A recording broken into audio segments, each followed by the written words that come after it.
Технички детали се главната кочница во одлагањето на најавениот телефонски разговор помеѓу македонскиот премиер Зоран Заев и неговиот грчки колега Алексис Ципрас, објави денеска Заев.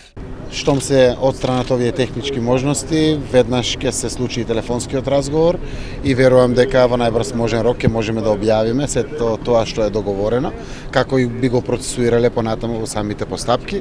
Конечна цел ни е некаде секако да стигнеме навремено пред Европскиот совет, заради тоа што знаете дека тогаш ќе се одлучува за добивање на датум за отпочнување на преговори за Македонија. Искажаната желба на средбата во Давос на македонскиот и грчкиот премиер, подпишувањето на договорот, како крајен резултат од преговорите за името со Грција во Преспа, останува на сила, посочи Заев на денешната средба со новинарите, по повод отпочнувањето на градежните работи на експресниот пат Штип-Радовиш. Таму би требало да биде подпишувањето, тоа желба уште од Давос, и затоа и премиерот Ципрас ја повтара, и јас само можем да ја потврдам.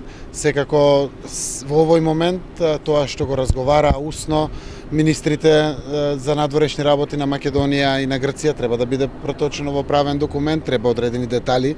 На крајот јас и премиерот Ципрас да ги одлучиме со сите наши аргументации. Јас сум подготвен за тој разговор, знам дека и тој е подготвен. Секако важно ни е како тоа ќе го објасниме на нашата македонска опозиција, за да има причина да ја повикаме да биде заедно со нас. Многу е и најважно за да им објасниме на граѓаните на Република Македонија, но исто така паралелно е важно да им објасниме на опозицијата во Грција, како и на граѓаните на Република Грција. Крајната аспирација на секој договор е да ги отстрани спорните проблеми, но и да биде алатка за зголемување на пријателството помеѓу двата соседни народи. Вака македонскиот премиер го оцени договорот помеѓу Македонија и Грција, што се очекува, како што најави, во најблизок временски период да го потпише со Ципрас во Преспа.